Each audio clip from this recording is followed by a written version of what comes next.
नमस्कार दोस्तों। और द इंक्वायरी रूम में आपका स्वागत है। और आज हम एक ऐसे रहस्यमयी और प्राचीन स्थल की पड़ताल करने जा रहे हैं जो सिर्फ एक मंदिर नहीं बल्कि आस्था, इतिहास और अनोखी परंपराओं का एक जीता जागता संगम है। भारत की धरती अनगिनत कहानियों और चमत्कारों से भरी पड़ी है। आज हम चलेंगे कर्नाटक के बदामी शहर के पास स्थित बनशंकरी देवी मंदिर की ओर।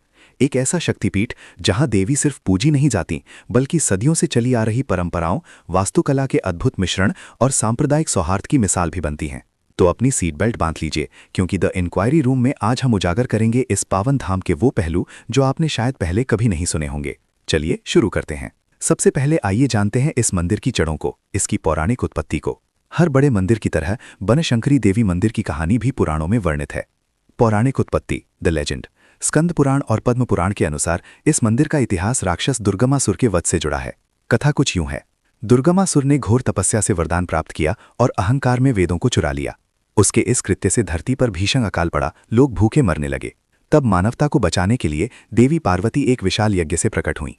कहते हैं उन्होंने अपने शरीर से ही शाक यानी सब्जियां और फल उत्पन्न करके भूखी प्रजा का पेट भरा, और इसी कारण उनका नाम शाकंभरी पड़ा, यानी सब्जियों की देवी।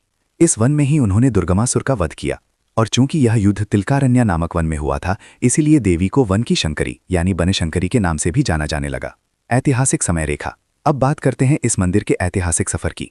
यह सिर्फ पौराणिक कहानियों तक सीमित नहीं है, बल्कि इसने कई राजवंशों का उत्थान और पतन देखा है।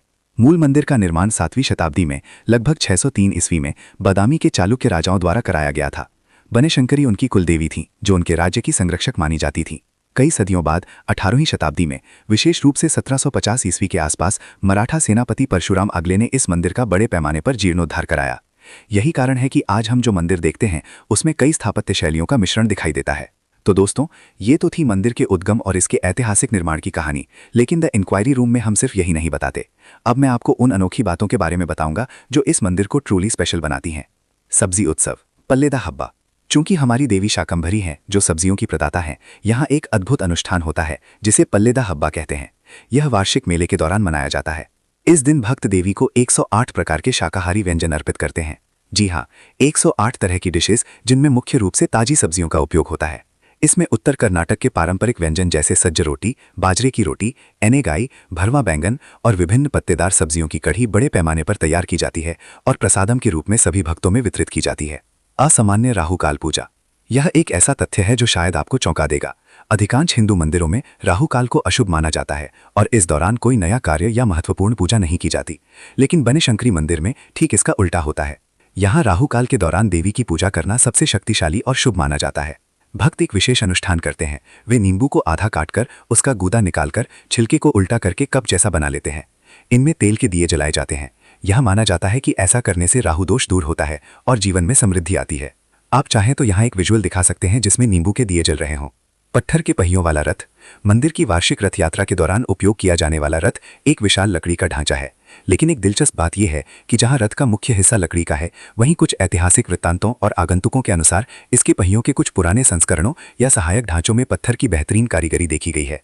यह बदामी के पास की विश्व प्रसिद्ध पत्थर काटने की परंपरा, खासकर बदामी गुफाओं की अद्भुत शिल्प कौशल की याद दिलाता है। यहाँ आप रथ का एक विजुअल और फिर बदामी गुफाओं की एक झलक दिखा सकते हैं, ये कनेक्शन बनाने के लिए। सांप्रदायिक सौहार्द, cultural synchronism, the Muslim connection.